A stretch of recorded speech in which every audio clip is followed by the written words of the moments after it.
Olá, hoje nós vamos trabalhar a educação no Brasil, da ditadura militar à Constituição de 1988. Porém, eu gostaria de recordar um dos textos que eu pedi que vocês lessem na aula anterior.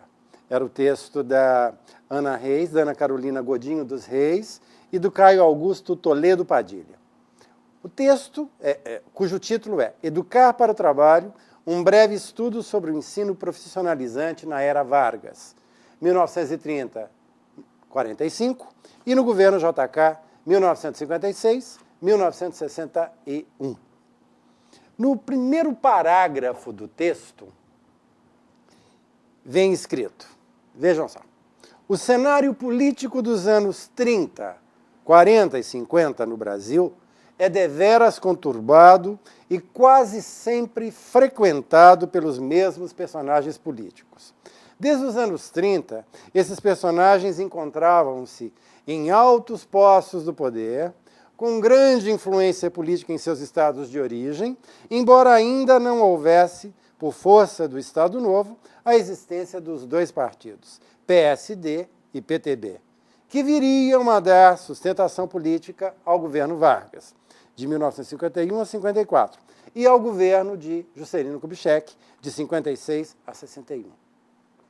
Até mesmo a oposição ao primeiro período Vargas, de 1930 a 1945, manteria a posição e se organizaria em 1945, com a redemocratização do país na UDN, União Democrática Nacional, e daria continuidade aos embates ideológicos com os PCDistas e os PTBistas.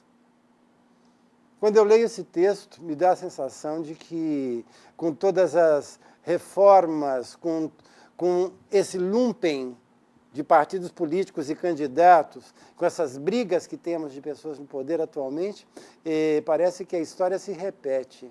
Será que a história se repete? Ou somos nós que insistimos em querer manter determinadas estruturas que poderiam ser um pouquinho mais diferentes? Essa é uma das questões boas para discutirmos, né? Mas vamos ver um pouco a nossa aula. Primeiramente, eu pergunto para vocês, o que é um golpe de Estado? É a deposição de um governo legitimamente instalado, constitucionalmente eleito, para outro grupo de governantes. Os golpes são promovidos tanto por grupos de oposição ou por membros de algum governo para aumentar o seu poder. No Brasil, em 1937, Getúlio Vargas forjou um plano de ataque comunista que lhe abriu espaço para decretar o estado de sítio no país e aumentar seus poderes. Fechou o Congresso Nacional e iniciou um governo ditatorial que ficou conhecido como Estado Novo. E na América Latina, vejam, em termos de curiosidade, a Bolívia detém, desde sua independência em 1825, um total de 189 golpes de Estado. Entre os poucos países do mundo que nunca sofreram com esse tipo de evento estão Canadá, Noruega, Suécia, Austrália e Estados Unidos. E no Brasil vem o golpe de 64. Mas esse golpe de 64, ele vai dar início a outros golpes que vão ocorrer não simultaneamente, mas em tempos diferentes na América Latina, em países como a Argentina, em países como o Chile, mas a vergonha vai ser a mesma para todos. E na África? Os países africanos são repletos de governantes que chegaram ao poder através de golpes de Estado. Junto ao golpe, ou junto aos golpes, vem também as resistências. E que é importante. Elas são importantes como um motor da história. No Brasil, para a educação, o regime militar foi um período difícil, com demissão e prisão de professores, vigilância severa nas escolas, fechamento de universidades como o UNB, USP, Unicamp, dentre outras. E estudantes eram feridos e mortos em confrontos com as forças policiais, dentre outras ações de repressão. E, ao mesmo tempo, era um país que se dizia estar vivendo um milagre econômico já nos anos 70, um país de Copa do Mundo, um país que era o slogan Brasil ame-o ou deixe-o. Educacionalmente foi criado o Mobral, um movimento brasileiro de alfabetização, que tinha como grande meta dar um fim no alto índice de analfabetismo existente no Brasil. No entanto, essa estratégia não alcançou seu objetivo e, devido à corrupção, acordos entre o Brasil e a Agência Internacional para o Desenvolvimento dos Estados Unidos marcaram a educação fortemente com uma tendência tecnicista. Uma educação voltada para o trabalho, ao mesmo tempo cortando a consciência crítica, a formação de consciência crítica nos estudantes, para que justamente não houvesse resistência ao que ocorria. Então, nós temos nesse conjunto de imagens aí, no governo do presidente Costa e Silva, uma ilustração básica do Mobral, mas uma consideração de Paulo Freire, que as pessoas diziam que o Mobral era inspirado em Paulo Freire. Mas Paulo disse isso.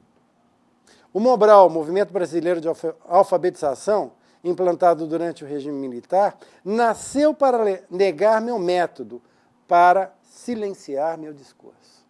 Porque como um método que trabalha justamente a formação de uma consciência crítica, vai acontecer sob uma ditadura militar.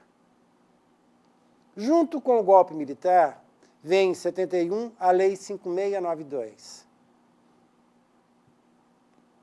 Essa lei modifica os anos de escolaridade e divide pré-escolar, primeiro grau, segundo grau e superior. Até hoje eu encontro algumas pessoas que se dizem altamente conhecedoras da educação e que escapam com alguns cacuetes. Atualmente o segundo grau, ou então o primeiro grau, estão erradas. Isso aqui foi na lei, a 5692/71. E com essa lei, também veio anteriormente a 540 de 68, que apresentou normas para a criação e funcionamento de cursos superiores. Aí, gente, Paulo Giraldelli vai lembrar o seguinte: a reforma universitária promovida por essa lei nunca foi aceita pelos setores não conservadores. De fato, não chegou a empolgar nem mesmo as parcelas da comunidade acadêmica simpáticas às inovações do governo ditatorial. Se mexeu com a universidade de uma maneira, adotou-se vestibular unificado e classificatório, depois criou-se todo um sistema de acesso ao ensino superior estranho, com abertura de cursos de terceiro grau de duvidosa idoneidade moral. E sob o espírito do modelo da universidade como empresa, explícito nos acordos do MEC e o ZAID, que enfatizavam a racionalidade, a eficiência e a produtividade, o que se criou foi um fantástico aumento da burocracia, uma estrutura burocrática para cada curso e uma rede de instâncias burocráticas para cada departamento. Então, eu aconselho a vocês, acessem esse vídeo que está aí, que nós marcamos, Movimentos de Resistência à Ditadura, esse primeiro vídeo, Contos da Resistência, do Movimento Sindical. Um segundo, Trechos de História do Brasil, documentário de Boris Fausto. Um terceiro, Contos da Resistência, que é uma continuidade para perceber como as formiguinhas fizeram para minar um pouco esse sistema. Isso foi possibilitando novos paradigmas para se pensar a educação. E esses novos paradigmas é que vão auxiliar o país e, ao mesmo tempo, internacionalmente, com todas as pressões, e o cenário internacional, vão enfraquecer esse movimento militar, essa ditadura, e, com esse enfraquecimento, os próprios militares forjam uma anistia ampla, geral e restrita. Os que estavam exilados retornam, mas deveria haver um esquecimento, um apagamento de uma memória nacional. Isso em 1979. E na década de 80, o último presidente militar, João Batista Figueiredo, ele sai do poder e vai se ter todo o movimento das diretas já, uma redemocratização do país e movimentos da sociedade civil organizada, dos movimentos sindicais, dos movimentos populares, vão contribuir também para a Constituição de 1988, em que a educação vai ter um outro papel. Leitura complementar de educação e ideologia tecnocrática na ditadura militar, um texto muito interessante do Amarílio Ferreira e da Marisa Bittar, e também esse outro texto do Demerval Saviani, que se chama O Legado Educacional do Regime Militar. Leiam os textos e participem dos fóruns. Leiam os textos complementares. Eu acho que é importante essa leitura de educação e ideologia tecnocrática na ditadura militar. Texto interessante do Amarílio Ferreira Júnior e da Marisa Bittar. E esse texto do Demerval Saviani, O Legado Educacional do Regime Militar. Aprofundem. Isso é importante para a formação de vocês. Tá ok? Então, bons estudos e aprofundem. Isso é importante.